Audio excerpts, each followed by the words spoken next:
Bismillahirrahmanirrahim. Assalamualaikum warahmatullahi wabarakatuh.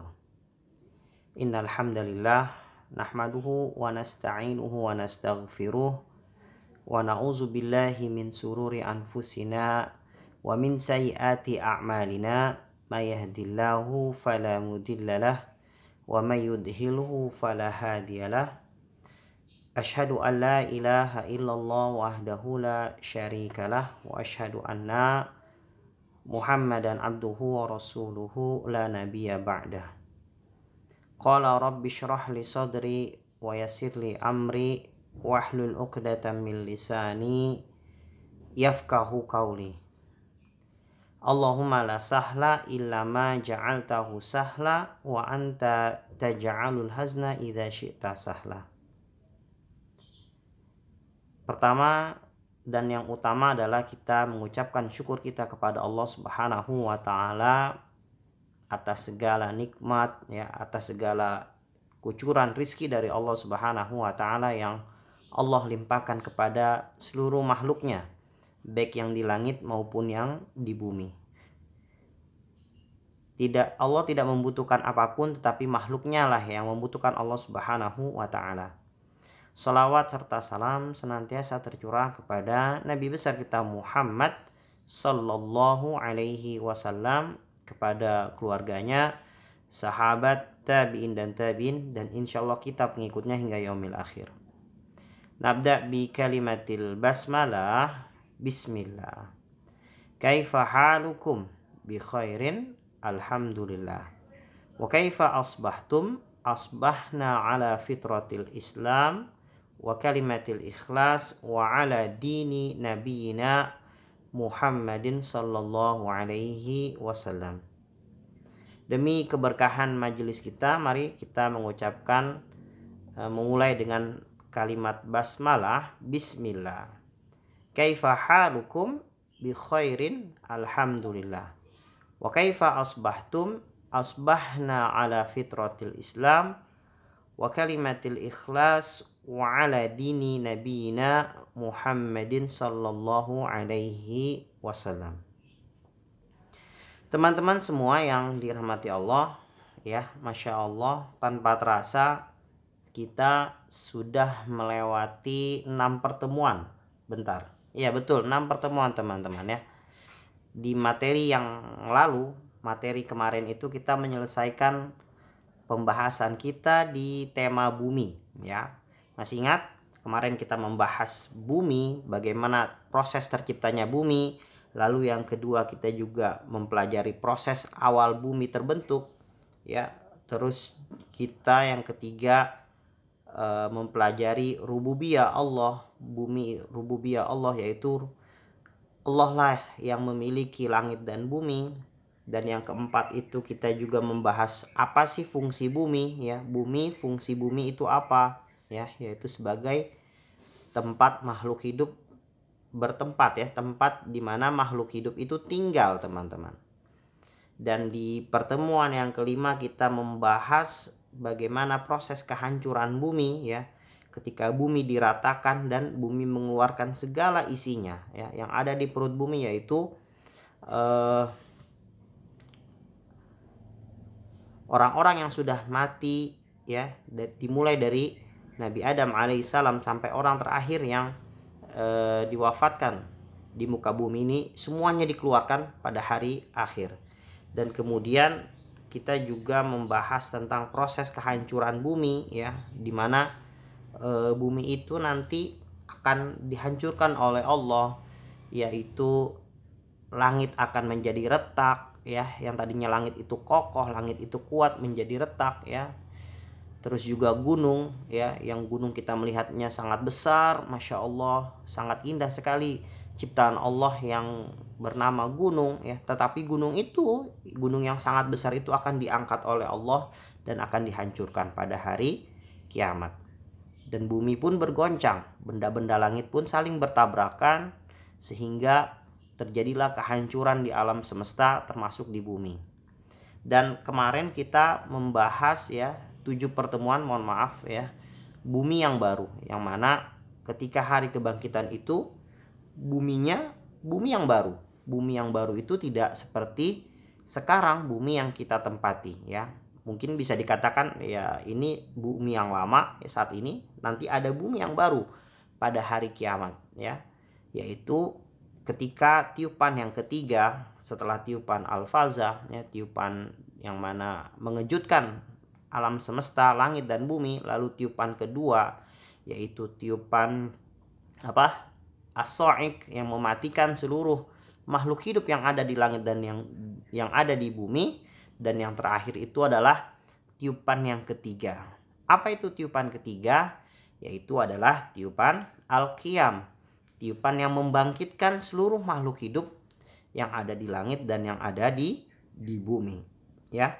Lalu buminya bumi yang baru, yaitu bumi yang mana dia tidak ada dataran rendah dan tidak ada dataran tinggi. Tidak ada bukit, tidak ada gunung ya, tidak ada gedung-gedung yang tinggi, semuanya rata. Tidak ada laut, tidak ada sungai ya, semuanya rata ya. Dan dalam riwayat yang lain dijelaskan pada saat itu bumi yang baru ya berwarna putih ya, berwarna putih. Lalu teman-teman, alhamdulillah atas izin Allah hari ini kita masuk ke tema yang baru. Ada yang tahu kita akan membahas apa? Yaitu kita akan membahas tentang bulan. Nah, teman-teman pasti tahu sering melihat bulan ya.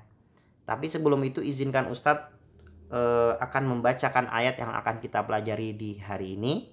Wahid Isnan Salasa, bulan cahaya sempurna, ada di Quran surat Al-Insyiqaq surat ke-84 ayat 18. Bunyinya A'udzu billahi minasyaitonir rajim. Wal qamari idza tasaqa. Artinya dan bulan manakala purnama. Ya, Ustadz ulang ya. Bulan cahaya sempurna ada di Quran surat Al-Insyiqaq surat ke-84 ayat 18. Bunyinya A'udzu billahi minasyaitonir rajim. Wal qamari idza tasaqa. Dan demi bulan manakala purnama. Jadi yang dibahas di ayat ini ya, Al-Hafiz Ibnu Katsir menjelaskan yaitu bulan terlihat sempurna bentuknya di malam hari, yaitu terjadinya di tanggal 13, 14 dan 15 Komariah ya. 15 Komariah. Nah, berapa hari yang lalu itu di hari Jumat, di hari Sabtu, hari Minggu. Nah, kemarin itu hari Senin. Pekan yang ini itu adalah tanggal 13, 14 dan 15 Hijriah. Lalu teman-teman, yang akan kita bahas di sini ada kurang lebih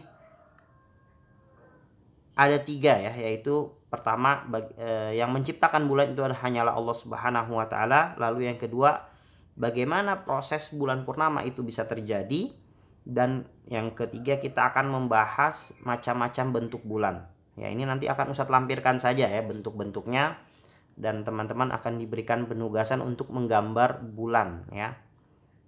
Dan yang terakhir itu juga kita berdiskusi ya teman-teman. Nanti insya Allah kita akan diskusi ketika offline. Bumi itu bulan itu dia bisa memancarkan cahaya itu dikarenakan pantulan dari sinar matahari. Tapi teman-teman, yang pertama itu adalah kita membahas tentang bulan. Nih Ustadz coba bacakan bahwasanya bumi itu dengan bulan berjarak kurang lebih 384.000 kilometer. 384.000 kilometer. Jauh gak teman-teman? 384.000 kilometer. Jauh apa pendek teman-teman? Jawabannya tentu sangatlah jauh bagi ukuran manusia. Ya, kita sering melihat bulan teman-teman, masya Allah di malam hari. Bulan itu ketika purnama begitu indahnya, begitu menakjubkannya ya. Dan itu semua adalah ciptaan Allah Subhanahu wa taala. Bulan itu adalah salah satu makhluk yang taat atas perintah Allah untuk apa? Dia mengelilingi bumi teman-teman ya. Senantiasa tidak bosan, tidak lelah dia mengelilingi bumi atas izin siapa? Atas izin Allah. Kalau bahasa ilmiahnya sekarang disebut dengan satelit. Satelit itu adalah benda langit yang dia mengelilingi planet. Ya, kalau di Jupiter itu kalau tidak salah ada 10 satelit. Nah, ini misalkan Ustadz coba cari ilustrasikan ya, bentar. Oh, tidak ada ya. Mana ya? Nah, misalkan teman-teman ya. Astagfirullahaladzim. Bentar. Nih. Misalkan ini bumi, dia ini adalah bulan. Maka bulan itu dia selalu senantiasa taat kepada Allah, mengelilingi bumi teman-teman. Ini yang pertama. Lalu kemudian bulan itu dia bisa berubah fasenya, berubah bentuk-bentuknya. Karena apa? Yang pertama teman-teman harus ketahui ya, bulan ini yang kuning ya di Ustadz ilustrasikan, sedangkan ini adalah bumi. Dia terlihat dari bumi bisa seperti bulan sabit, bulan cembung, bulan cekung, dan bulan purnama. Itu disebabkan apa? Itu disebabkan pantulan sinar matahari. Ini bukan corona ya teman-teman. Anggap aja ini matahari ya. Matahari dia memancarkan sinarnya ya ke semua benda-benda langit yang ada di sekitarnya. Lalu susah juga ini. Nih. Jadi misalkan bulannya berwarna kuning, dia terkena pantulan sinar matahari dan bumi melihatnya seperti ada cahaya. Padahal bulan itu dia tidak memancarkan cahaya seperti benda-benda langit lainnya ya. Kita melihat ada bintang-bintang di angkasa itu memancarkan cahaya. Matahari adalah benda langit yang memancarkan cahaya. Tetapi bulan teman-teman dia memantulkan cahaya, benda langit yang tidak memancarkan cahaya. Maksudnya kalau seperti senter ya, seperti senter dia mengeluarkan cahaya. Kan teman-teman lihat di langit bagaimana bintang itu memancarkan cahaya. Tetapi bulan dia mengeluarkan cahaya bukan karena dari bulannya itu sendiri, tetapi karena ada pantulan dari sinar matahari teman-teman. Sehingga membuat bulan terkesan dia bercahaya. Ini teman-teman. Lalu ada bulan apa saja? Nah ini nanti Ustadz akan lampirkan ya. Kalau di tahun yang lalu Ustadz di tahun 2017 pernah menggambarkan di papan tulis itu. Waktu itu Ustadz ngajar di KA2C ya. Ada Faruk, ada Sabria, ada Sabita ya. Itu Ustadz menggambarkan ada bentuk bulan baru, ada bentuk bulan sabit awal, ada bulan paruh awal, ada cembung awal, ada bulan purnama, ada cembung akhir, dan juga ada bulan sabit akhir ya. Ini teman-teman gak perlu hafalkan ya, cuman teman-teman supaya paham saja ya. Kalau teman-teman melihat langit ketika di malam hari, teman-teman melihat bulan ya, teman-teman yang pertama harus lakukan adalah mengagumi benda langit tersebut, karena benda langit itu adalah ciptaan Allah Subhanahu wa taala. Kita mengagumi keindahannya. Lalu yang kedua teman-teman, bahwasanya bulan itu juga dia terlihat bentuknya berubah-berubah ya. Ada bulan sabit ya, ada bulan purnama, ada bulan cekung, ada bulan cembung. Yang mana bulan tersebut dia berbentuk seperti itu dikarenakan pantulan sinar matahari. Ya, bisa dipahami ya teman-teman ya. Ini bulan, ini matahari. Tuh, kalau teman-teman lihat ada yang bagian warna hitam, ada yang terang. Nah, yang hitam, yang gelap itu dia tidak terkena sinar teman-teman ya. Sedangkan yang terang di atasnya kelihatan kan teman-teman itu, ya. Itu karena terkena sinar, ya, terkena pantulan sinar. Ya, kurang lebih seperti itu teman-teman ya. Makanya bulan itu bisa berubah bentuknya. disebabkan pantulan dari sinar matahari. Teman-teman tidak perlu hafalkan ya bentuk-bentuk bulan seperti apa, cuman teman-teman supaya paham saja secara umum, oh ada bulan sabit, oh ada bulan cekung, oh ada bulan cembung, oh ada bulan purnama ya. Bulan purnama, Masya Allah, bulan yang sangat indah teman-teman, ketika di tanggal hijriyah, di tanggal komariahnya itu tanggal 13, 14, dan 15 ya. Ini Ustadz biasa di tanggal ini Ustadz berpuasa. Puasa apa namanya? Yaitu puasa Ayyaumul Bid. Ayyaumul Bid. Apa itu Ayyaumul Bid? Ya, secara bahasa disebutkan Ayyaum itu adalah hari, Bid itu adalah putih. Jadi puasa putih ya, puasa putih. Ya. Apalagi teman-teman di bulan Sya'ban ini yang tinggal menghitung hari ya. Coba diperbanyak puasanya ya, Masya Allah. Rasulullah Shallallahu Alaihi Wasallam ketika berada di kota Mekah atau Madinah, ketika beliau tidak safar, tidak melakukan perjalanan, beliau sering melakukan puasa di hari Senin Kamis dan juga puasa Ayyaumul Bid. Ya, Ustadz juga insya Allah mendawamkan puasa Ayyaumul Bid tanggal 13, tanggal 14, tanggal 15 ya. Mulai hari Sabtu kemarin, hari Ahadnya, hari Senin itu adalah Ayyaumul Bid ya. Ini kalau bisa dilakukan Masya Allah Alhamdulillah. Kalau enggak ya tidak apa-apa ya teman-teman ya. Kan sunnah. Tapi sunnah itu adalah yang harus kita tanamkan dalam pikiran kita, adalah sunnah itu adalah manakala kita tidak mengerjakannya, kita merugi ya. Kita rugi, sayang ada peluang pahala kita lewatkan, seperti itu. Dan puasa itu teman-teman, ini sudah pernah Ustadz jelaskan di tema sebelum-sebelumnya itu. Puasa itu adalah dalam hadis qudsi dijelaskan, as-saumu li wa ana ajzi bihi. Puasa itu untukku dan aku sendiri yang akan membalasnya. Jadi puasa itu banyak sekali keutamaannya dari Allah Subhanahu wa taala, karena Allah yang langsung memberikan ganjaran pahalanya ya. Karena Allah tidak membatasi pahala orang berpuasa sesuai dengan kehendak Allah Subhanahu wa taala. Misalkan kakak Nahla berpuasa hari Senin ya, lalu Allah melihat puasa kakak Nahla tersebut, lalu Allah sayang, Allah cinta dengan hambanya, maka Allah akan memberikan apa yang Allah inginkan di surganya nanti ya. Jadi puasa itu adalah amalan ibadah kita kepada Allah yang tidak terbatas nilai pahalanya ya. Sama ketika sholat sunnah subuh teman-teman, jangan sampai dilewatkan. Ini teman-teman yang bisa Ustadz sampaikan ya. Jadi ada membahas tentang yang pertama itu apa tadi? Bagaimana bulan itu adalah ciptaan Allah Subhanahu wa taala ya. Wal qamari idza tasak ya, ketika Allah bersumpah, wa di sini adalah wawunya adalah taukid, penekanan ya. Wal fajr wal lail wasyams wadduha, apalagi wal qamar ya. Jadi Allah selalu bersumpah dengan makhluk ciptaannya.